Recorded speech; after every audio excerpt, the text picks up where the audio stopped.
Before we begin the program, here's a few notes. Securities offered through registered representatives of Cambridge Investment Research, Inc., a broker-dealer member FINRA, SIPC. Investment advisory services offered through Cambridge Investment Research Advisors, a registered investment advisor. TechGirl Financial and Cambridge Investment Research, Inc. are not affiliated companies. Discussions in this show should not be construed as specific recommendations or investment advice. Always consult with your investment professional before making important investment decisions. What will you do when your money works for you? Welcome to the TechGirl Financial podcast with your hosts, Victor and Kim Gaxiola. From the home office in California, here is Victor and Kim. So, Kim, the last podcast that we did was What Will You Do? And we were talking mostly about what would people do as they approach retirement, what they're doing with their money. But today, we have a great podcast, great guest, Winkle Giulioni, who is author and co-author of a new book that just released today. It's actually the third edition of a book called Help Them Grow or Watch Them Go. Is on the program to help people answer the question, what will they do as far as career and career aspirations? I can already tell we're going to have a great conversation, so I'm really looking forward to getting this started. And prior to her even reaching out to us, I had heard of her book through a couple leadership classes that I have taken. So I'm really looking forward to this dialogue. So here's a little bit of background on Julie. She's the champion for workplace growth and development, and she does help executives and leaders optimize that talent and potential within their organizations. She's the author and co-author of a number of different books, including one she wrote called Promotions Are So Yesterday. I love that title. Pretty good. She's a regular columnist for Training Industry Magazine and Smarts Brief and contributes articles on leadership, career development, and workplace trends to a number of publications, including Fast Company, which is one of my favorite magazines, and The Economist. And so she joins us today to have a conversation based on the launch of this third edition of her book. So without further ado, here's our conversation with Julie. Welcome, Julie. We are so glad to have you on today. So if you could just start off and tell us a little bit about you, your background, and how you ended up writing this book. Absolutely. And thank you. I'm delighted to be here. You know, as I think about it, I have been fascinated with this notion of growth and development for my whole working life, since my very first job, which was teaching modeling and charm to children. And I realized, you know, even then, what magic was happening, you know, in young people's minds and how they were able to take information in and sometimes decide to act on it and sometimes not. And it really fascinated me. So I ended up teaching high school, and I was a college professor and a department chair at a university here in Southern California before going back into industry in a learning and development role again. So there's just that through line of learning and development and figuring out how to help people make the changes that they want. And so it was kind of natural for me. Ultimately, I went through, you know, cut my consulting teeth. I did a lot of work in commercial training development and instructional design before opening the doors of my own niche consulting firm about 24 years ago. So I've worked with organizations to help figure out what are the processes and the interventions and the programs that can help employees and leaders really make those changes that help themselves and the organization.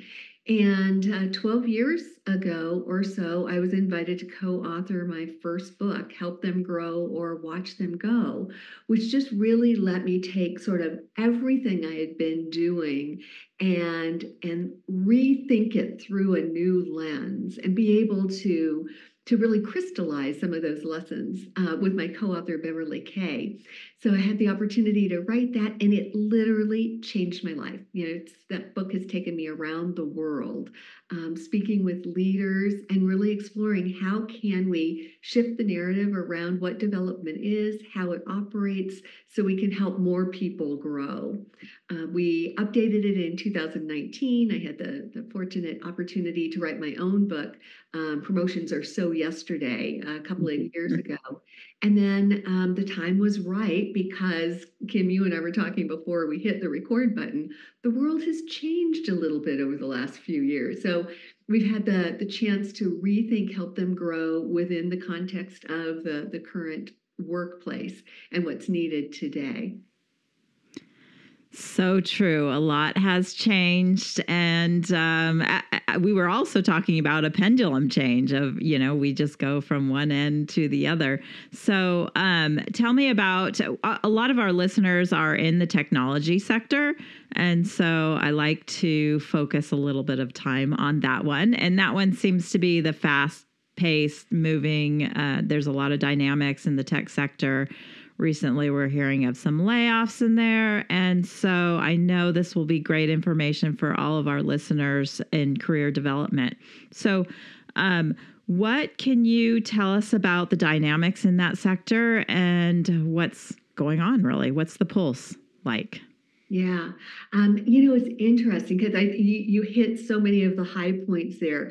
There's the rapid technological advances that are absolutely consistent with the past, but it seems like the pace is what just is accelerating each year. In some sectors, we've got some skill shortages. There's also a tendency towards specialization, which has huge implications for career development. We are experiencing a lot in terms of hybrid and remote work, despite the fact that many organizations are inviting folks back. Many have also made the commitment to move forward with these more flexible working relationships. Again, huge implications for folks and the development that they might enjoy or not. The whole gig way of working, increasingly folks looking for that flexibility and finding it in terms of carving out, I'm the entrepreneur, I'm the CEO of company me, and being able to treat work in that way. You mentioned AI and automation. We talked a little bit about that as well. And then, there's something else I was reflecting on, and I'd love to hear your thoughts on it. It seems like when it comes to the tech sector, there are these wide swings of public sentiment toward technology-based organizations. You can be a hero one day, and then overnight you become a villain, which isn't great for business. But it's also, you think about individual careers and what someone might carry with them, as they look to make a move or something of that nature. So it is a really dicey and unique environment that your listeners find themselves operating in. Absolutely, Julian. So happy to have you on the program. I just wanted to add a little bit to that, just because it is that whole, the threat versus the opportunity of technology, which is something that I think everybody kind of faces going forward. And we'll get into a little bit more detail, because I definitely want to explore about the threat of AI to existing employees and future opportunities going on, that are happening in the tech sector. But that's been my experience as well. It's just this whole, technology is definitely great, but at what cost? And I think that those organizations that have done it right see the advent of technology as something that enhances, human capital, as opposed to threatening human capital or replacing human capital. And it's those organizations that can find a way where they can kind of marry both the technology, the AI, and then the talent and the experience that they have with their employees, that really are the ones that are likely to have the formula to thrive in the future. Yeah, I couldn't agree more, Victor. Right on. So speaking of that, when it comes to leaders and hiring managers, how do they go about then attracting talent and also retaining talent? Because I think it's equally as important, to get new people as it is to keep the ones that you have. Oh, absolutely. Yeah. In fact, keeping the ones you have is sort of the bread and butter. Otherwise, you've just got this, constant revolving door, and you're into eternal onboarding. But the key really is, when it comes to both retaining folks, and the extension of retaining folks, is you have a reputation in the marketplace as the kind of organization that people want to work at. So then that makes the attraction piece of it a lot easier. The key really does come down these days to focusing on the employee experience. Employees today are looking for a very different kind of relationship with their work than they did in the past. And organizations, leaders that are able to tailor that experience to the needs of the individual, to recognize that, one size doesn't fit all, and find how they can make it a win-win, are the ones who are really winning the war for talent. And so whether it's figuring out that someone is really craving the experience of development, they want to grow and build their skills, or maybe they really want to double down on meaningful work. A lot of folks, after going through the pandemic, looking mortality in the face, decided, if I'm going to put in my 40 or 60 or 80 hours every week, I want it to mean something. I want it to be for something bigger than me. And so meaningful work, is it flexibility that people are looking for and greater autonomy? Is it opportunities to innovate? Is it work-life balance? When leaders understand, when they really get to know their folks and are able to then co-create that experience that they're looking for, we have the ability to create greater sense of satisfaction, engagement, elevate the retention rates. And then, as I said before, you've got that reputation in the marketplace for when you naturally are going to lose, folks, which is good. You want some, fresh blood and movement and whatnot. Yours is an organization or a department that people are clamoring to be in. That's interesting. And I think about this in different size organizations and trying to tailor a, exciting career for somebody in a large organization may be easier than in a small organization. So what's different about that? Yeah, you're right, Kim. The opportunities at face value, the opportunities that are present in a larger organization appear to be greater. So if you want a bigger, more exciting career, you go somewhere where there's a great corporate ladder and you're going to be able to move among layers and whatnot. And smaller organizations, startups don't necessarily have the opportunity to grow people and engage people in that way. But I would say that they actually, a smaller organization has a lot more potential for engaging folks than they realize, because each of us comes to the workplace with our own unique definition of success, what we're looking for. And not everybody is looking to climb the corporate ladder.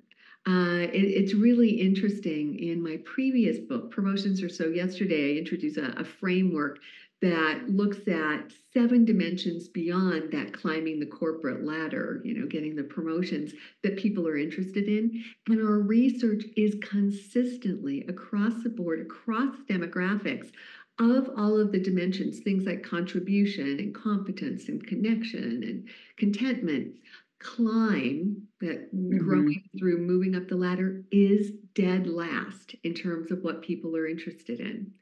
And so leaders of small organizations actually have an advantage because that smaller pool allows you to have deeper relationships, to get to know people on a different level, to really get what makes them tick, what are they interested in, what's going to excite them and get them out of bed in the morning, and gives you the opportunity to craft a bespoke career for them that might not have all the bells and whistles and lights of a corporate climbing ladder, but could actually have much deeper meaning for the individual. Yeah, I'm a fan of Sheryl Sandberg and her, in her books. And I just remember taking away from the original Lean In book, your career does not have to be a ladder. It could be a jungle gym where you climb up, climb back down, climb up, down, depending on what your needs are at the time and what you're looking to get from your work situation. And ever since I read that, I have said that to, I don't know how many people, as they're looking at taking on new jobs and what should they do, money versus time versus a whole consortium of interesting things. So it's interesting to see that out of the 7 things that people are looking for, it's not always just the career progression. No, but managers and leaders frequently are mobilized when it comes to career development because they're assuming that's what everybody wants.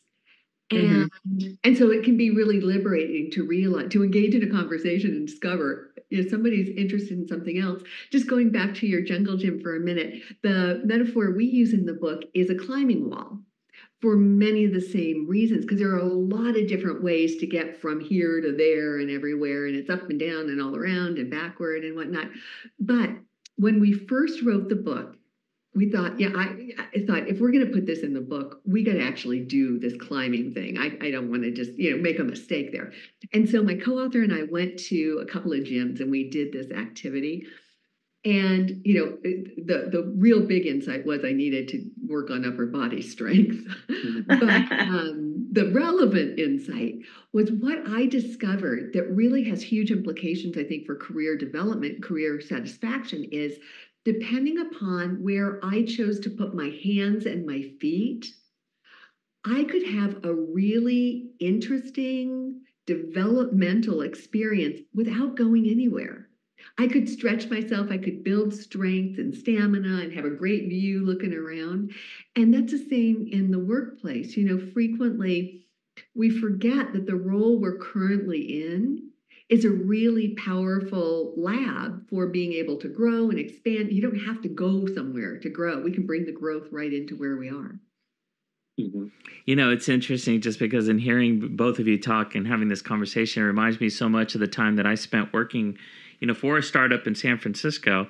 And just going back to what you had mentioned about the employee experience, that within the tech sector, especially in the startup culture, it was so important to provide this almost playful work environment whereby it became, after time, you had the foosball and the ping pong, and then you had the kitchen, which was fully stocked, the refrigerator full of different beverages of all different types, a candy bar, granola, the whole. And what I'm saying is that the employer recognized that in order for them to actually attract and retain talent, is that you needed to be able to provide a work environment that was more conducive for collaboration and openness and fun, and it was built into the DNA.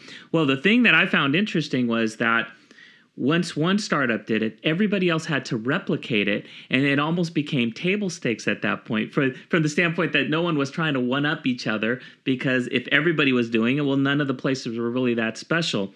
And it did get to a point, though, after a couple of years, that you could tell that the employees, lacking any real career aspirations, or what you say, that there wasn't really a very clear-cut trajectory, that if you do this job, then you move to the next one and to the next one, that you see in larger organizations where there's definitively like a ladder, that this startup didn't really have a ladder, that people's idea and focus of like, I like the free snacks, but I would like to get paid more, or I like the environment, but I do, career growth is important to me. So we were actually more inclined to see people leave and go to other organizations than to stay and go through that career progression.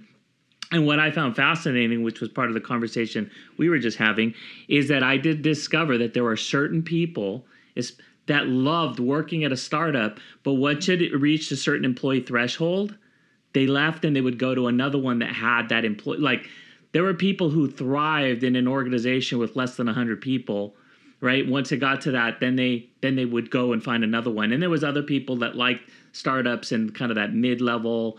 And it was just curious because I'd never experienced that in my career working for very large organizations the whole time I've ever worked. Just to understand that there are people who have like their lane and said, this is what I like, this is where I want to be. Yeah, it's interesting that you should say that. As leaders, I think there's something in our DNA that makes us feel like we failed if we didn't keep those people in our organization in a certain role. And the truth is, they are wired to seek something else, and keeping them in that role isn't good for you or for them. So that's the other thing that I'm really noticing about people who are effective developers. There is a real sense of generosity, an abundance that they bring to the growth of their people. Whereas, there's some stingy developers who think, I'm not going to develop my people because they'll be more attractive. Somebody will take them away. But people who are really able to to retain folks, but also bring great talent in when necessary. They're the ones who recognize that I'm not going to put handcuffs on you. You know, what I can do is offer you a really powerful experience of growth to the extent that it serves you. And when the time comes for you to leave, we'll shake hands, we'll be friends, we'll stay connected because there's great value in that, and we'll wish you well. But it's a really different mentality than a lot of folks who are just holding on to their talent as tightly as they can. It's interesting too, because now as I'm hearing you say this, and I'm thinking of the book title, Watch Them Grow, or I keep messing this up. Help them grow or watch them go. It's really tough for me to say that. But that the watch them go always seems negative, but what I'm hearing from you is it's not always. No, I mean, we need that circulation of energy and ideas and talents and strengths and whatnot. And it's interesting, the book was translated into Russian. And so I did a speaking engagement in Russia when it became a bestseller there. And at the end of the day, after I had signed the books and gone through the presentations and everything, what I discovered is the way they had translated the title was Help Them Grow and See Where They Go. And it's like totally different than the intention I had. But how beautiful was that? It was almost like, you know, what you were just saying. I was working with a couple of years ago, a guy, an executive in an insurance brokerage firm who had this great development process, was bringing people in, developing them, but they didn't have the budget to keep them. And so they were just going out, you know, the door to competitors. And I finally had to just say, John, you're so good natured about continuing to do this. Why are you doing this? Because you're just hemorrhaging this talent that you're growing. And he said, yeah, you know, you're right. But I know that I'm elevating the whole marketplace. Our industry is better for the work that I'm doing. And then he told me this story about this one deal that his company couldn't have done alone, other companies couldn't have done alone, but he was able to partner with someone whom he had taken through this developmental process, who was loyal to him, who was skillful, who was ethical.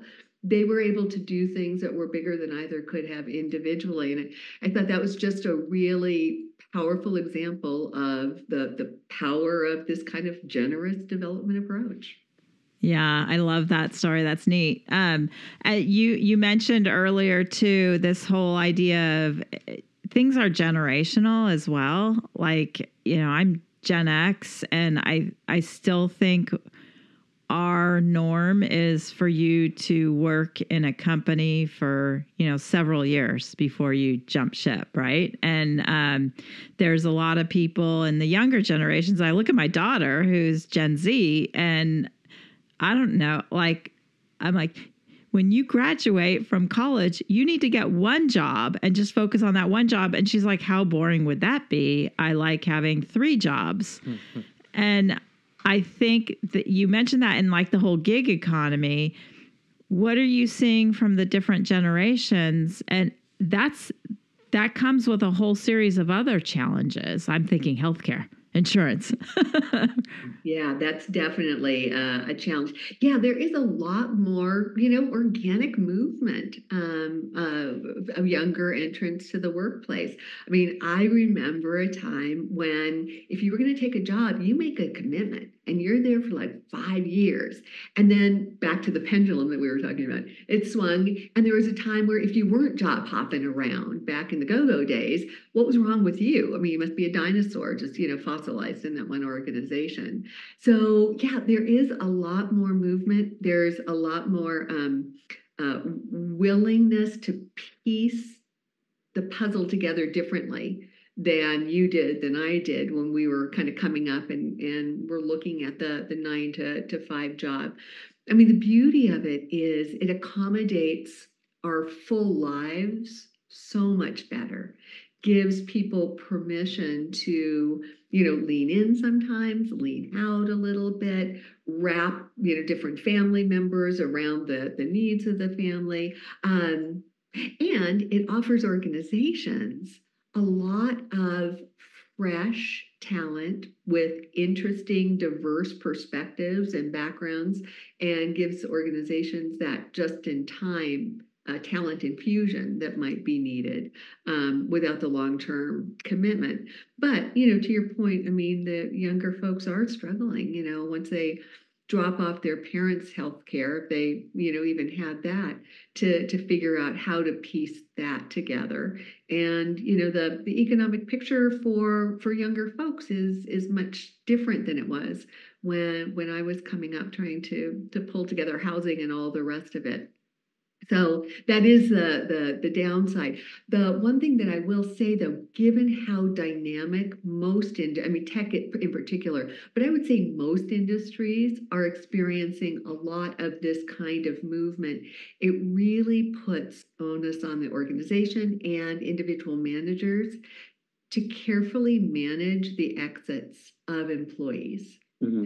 To make sure that that's a positive experience, that everyone's feeling good about it, because who knows when that person might be exactly the resource we need again, and we've got the right spot and the right comp and all of that to be able to integrate them in. The world, despite how big it is awfully small. And so maintaining those positive impressions as people walk out the door becomes really important in terms of re-recruiting at some point down the line. Yeah, and I wanted to address, I guess, the opposite end of the spectrum too, which is something that we've seen. And I don't think it's limited to the tech industry, although we do have and know of people who have faced this. And it was one of those subtle, like, is it real or is it just me? And what I'm talking about is ageism as it relates to, this is an industry which can sometimes favor the young and the people that are coming out. And maybe it's because they are, very strong, very tech-oriented, young. Maybe they can get paid less, get compensated less. But the fact is that someone who has a lot of experience in this space may find it very difficult if they do a career change or make a change from one organization to the other to get hired. So I'm curious what your take is on that. Yeah, I don't think you're wrong with that at all. Especially as younger folks, come in, as you said, who may be willing to work for less and really, work their fannies off to make a name for themselves. The energy associated with that can feel different than someone who's been there, done that, and has a lot of seasoning under their belt. That said, I think those who've been around the block a couple of times have something that the younger entrants to the workplace don't, which is experience. And when it's leveraged wisely, that is an unbeatable value proposition. And wisely, I think, is the key word there, because we've all been with folks who have a lot of experience and share it with you in that, well, we did it this way back in blah, blah, blah, and it didn't work. So that's why we're going to just do it this way. So using that wisely and using that wisdom, that experience, that seasoning in support of developing, others becomes really key. That's an invaluable skill. And when you look at organizations, the ability to develop talent is a crucial skill. We were talking about AI, and automation. That's not something that can be automated. That's something that takes the human heart and brain and soul and interaction to make happen. And I guess just one other thing, I was reflecting on this thing around ageism, because, age is such an odd and artificial construct. I mean, you look at two 80-year-old people and one surfing and the other is in a convalescent care. It's so artificial. And one of the things that strikes me is that curiosity is probably the most powerful way we can take years off of ourselves, and yes, the way we show up. That sense of curiosity just immediately brings us back to a more youthful wonder. I love the topic of curiosity, and I see it a lot too. It's so easy for us to assume things, but I find myself more and more now realizing I'm making these assumptions or judgments, and take a step back and go, but is that true? And asking the right questions to the people that I'm making assumptions about their thoughts. And it's so important. It's all part of that growth mindset, right? You have to stay curious and stay growing always. Yeah. Oh, I love that, Kim. And it's such a human tendency. Of course, we're going to, based on our experience and how we're seeing the world, we sort things, we make decisions about stuff. I mean, it's so easy to go there. But to pause, to interrupt that cycle and say, wait a minute, let me ask about that. And that too, just getting back to career development for a second, that is so key, that notion of asking rather than assuming we know what people want, how they want to grow, what their aspirations are. It's just, it's easy to do that. I have a question for you in terms of that growth mindset and curiosity, because you can have valuable employees some that are just really good at what they do and very consistent, but maybe don't have that growth mindset. And then you have those employees that, are very obvious. They want to grow and do more and more. And I don't know if one is more preferred than the other. I always think, okay, growth mindset is always so great. You should be always hiring for that. But when is it right to have one or the other?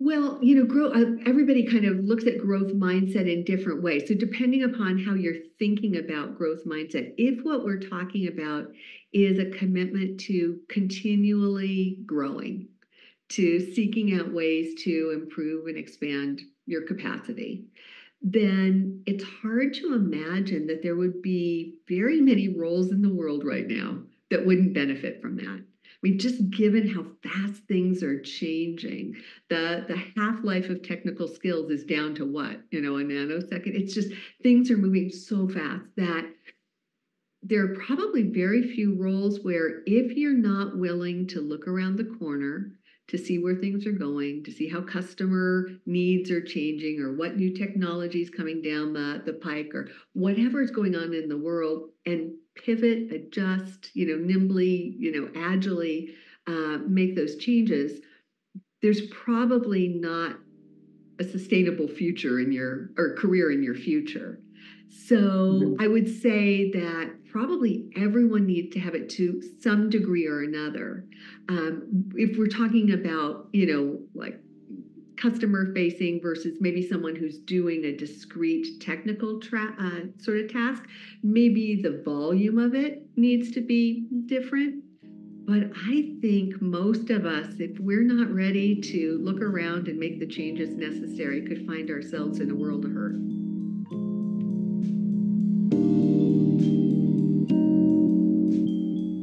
So we mentioned that the book came out in 2019 and now it's 2024. You have a new edition of your book, and it seems like the pendulum is swinging back. Employers want their employees close to them, more back to work in the office. Tell us about those changes. What did we learn from the past 5 years? What worked? What can we take with us that was good? And how will this make us better going forward? That is such a great question, Kim. I think at its core, what we learned is that it's all about the humanity. It's all about the relationship. You think about when we were all sent to our corners, however many years ago that was. The humanity that was infused into our work was inspiring. I mean, kids crawling up on laps during Zoom calls, cats walking across keyboards. People talking about what's in the background. Oh, what's that? Or saying hi to your husband that he's walking by. I mean, the humanity, the care that we demonstrated, really looking out for one another, really being concerned about the well-being of one another. That was remarkable. And what I'm seeing is that the individuals, I was going to say leaders, but it's really the individuals at any level in the organization who've retained a spark of that and have been able to keep that alive, are creating a different kind of a workplace. I think what we learned was the relationship at the end of the day is what matters most. And investing in that relationship offers both human and business outcomes and results. And so one of the things, that we doubled down on in the new edition is this focus on it's all about the relationship. If we can make that commitment, the techniques, the strategies, the processes, the systems, all the stuff around career development that's wrapped around it, that'll take care of itself. It's the relationship that will be the seeds of growth for individuals. The other thing is that whereas many organizations are inviting folks to come back into the workplace to labor, many are saying, stay where you are. This is working for us on all sorts of levels. And so that's the other significant change and something that we've got a whole new chapter in the book around is how can leaders help people to develop at a distance? How can we overcome the proximity biases that exist? How can we reduce the likelihood that, out of sight will become out of mind, and folks who are closer to the headquarters or the leaders will have the opportunities that others don't. And so finding ways to bring equity to that, I think, is the other thing that's really shifted and offered a lot more opportunities for people to grow. I agree 100%. It's interesting just from a social experience or experiment and just looking at how people were reacting to, the pandemic. And what I found fascinating is that there were some individuals, it was not a good time. I mean, we all were experienced it. So it wasn't unique to any one group. Everybody experienced it. But what was fascinating were the different approaches that people took that in some ways, some people kind of thrived in the environment because they were able to reevaluate what really mattered to them. And most of it, as you mentioned, were relationships with family. And it also forced us to reevaluate what it meant to be an employee or to work, and our relationship with our employers or the people that, that we report to, and how we can value the contributions that we're making and our expectations going forward. So when I think about the workplace, I think that in the last 5 years, post-pandemic, we've seen a big, huge evolution in our approach to work and our approach to what we consider, compensation and career growth and what it means to have a relationship with your employer. And I wasn't surprised that a lot of people use that as an opportunity to evaluate, am I really want to continue doing this? Because it's not really bringing me joy. I'd rather do this. Maybe I get paid less, but I'm going to love it more and I'm going to spend more time with my family. And so I just thought that what it really was a test of resiliency as a country, in the world, that it really did kind of identify those people who are very resilient and can adapt and adopt, the new reality and the new normal and then thrive in it.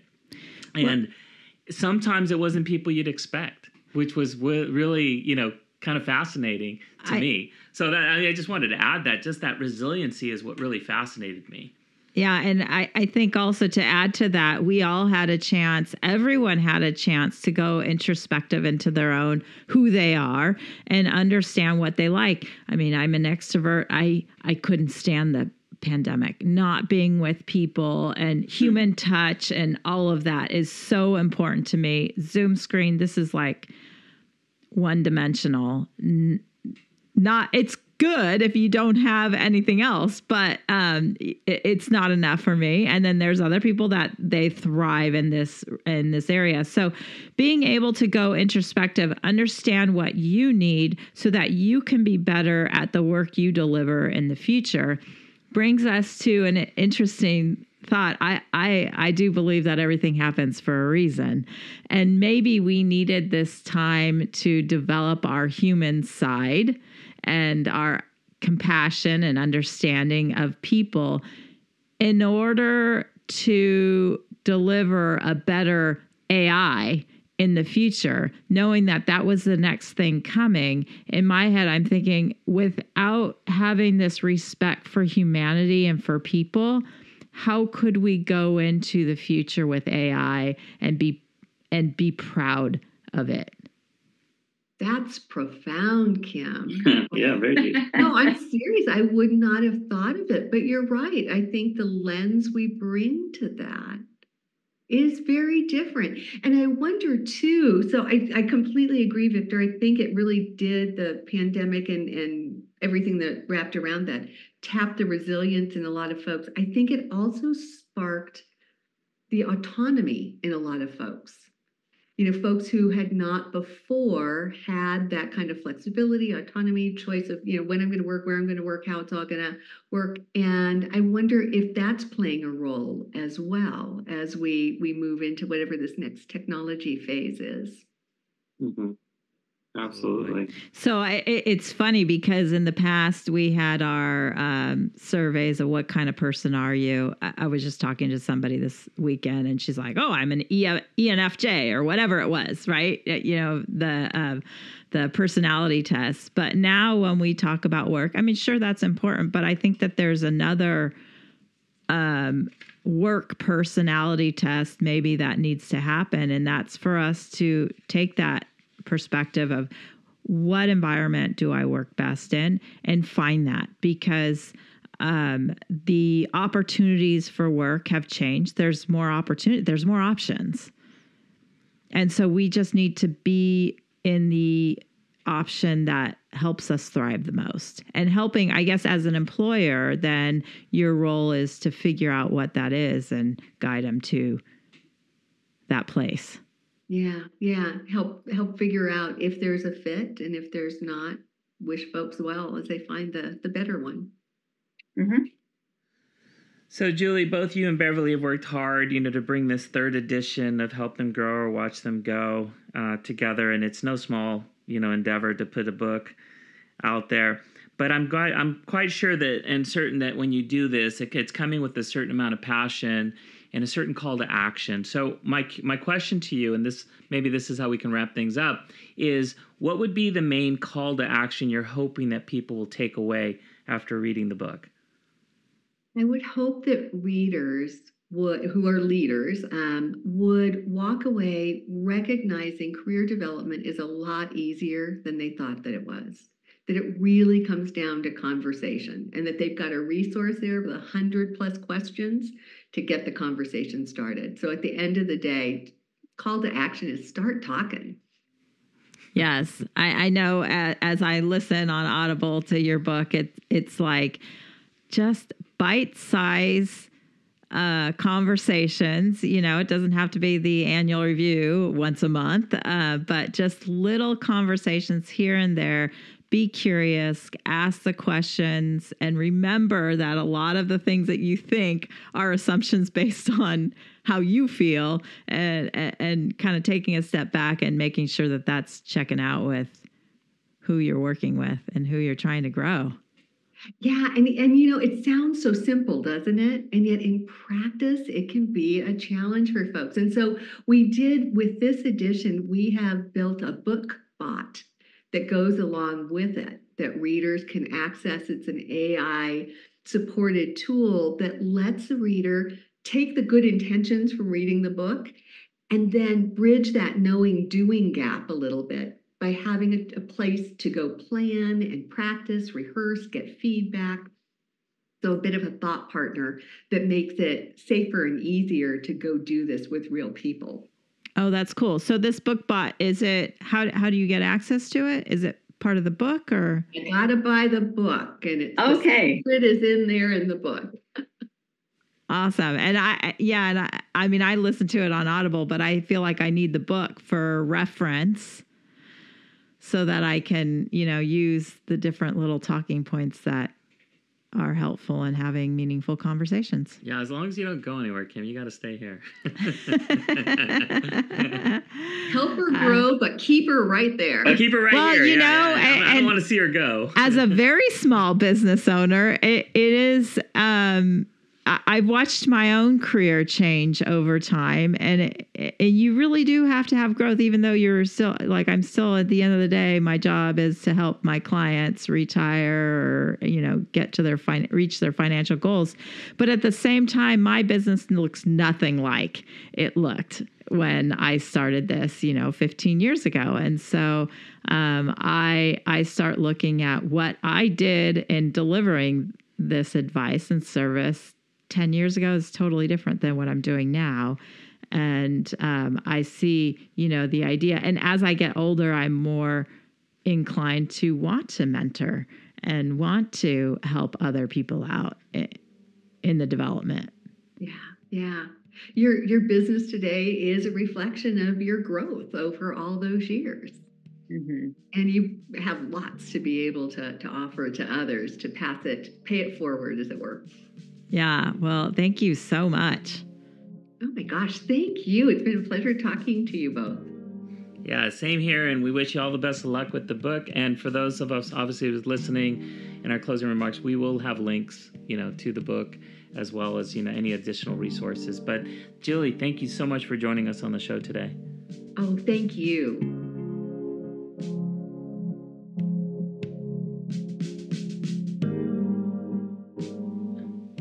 Well, that was a great conversation, and I really enjoyed just kind of like, we were all over the place, but we talked and covered so much material. Yeah, and I think my key takeaway from the conversation was this whole idea about humanity in the workforce.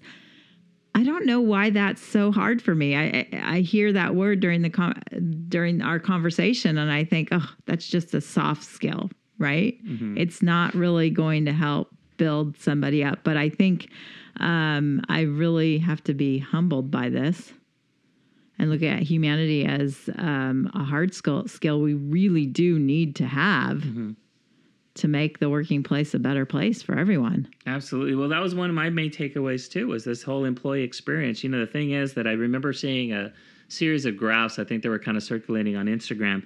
And, one of the graphs says time spent with parents. And obviously, as you're a child, you spend the most time with your parents. And then you don't spend that much time with them as you get older and have a family of your own.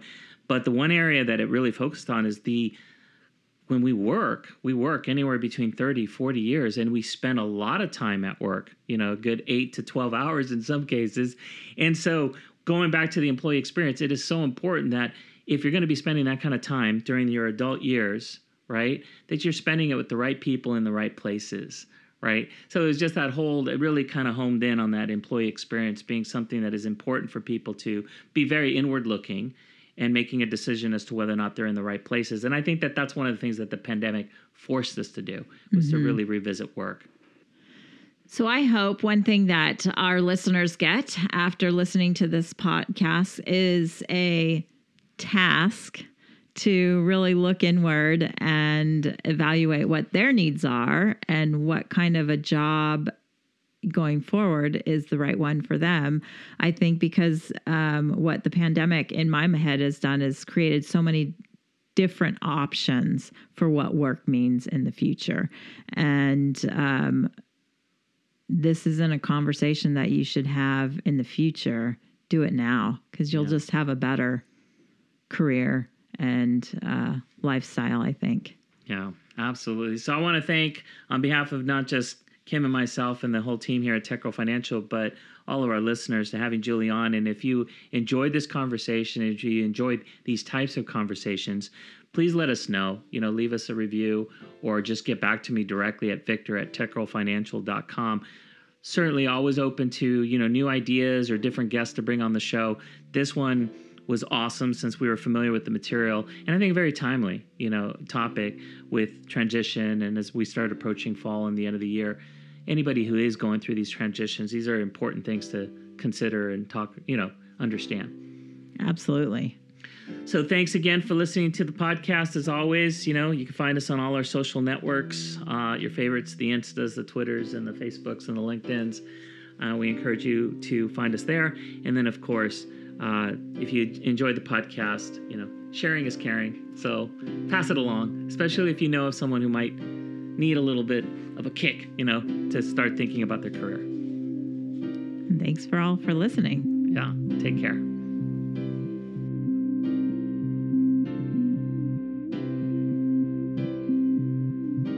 If you have questions, comments, or suggestions for future shows, please send an email to victor@techgirlfinancial.com or join the conversation on Twitter using the hashtag AskTGF. We also encourage you to follow us on the TechGirl Financial page on Facebook and connect with us on LinkedIn.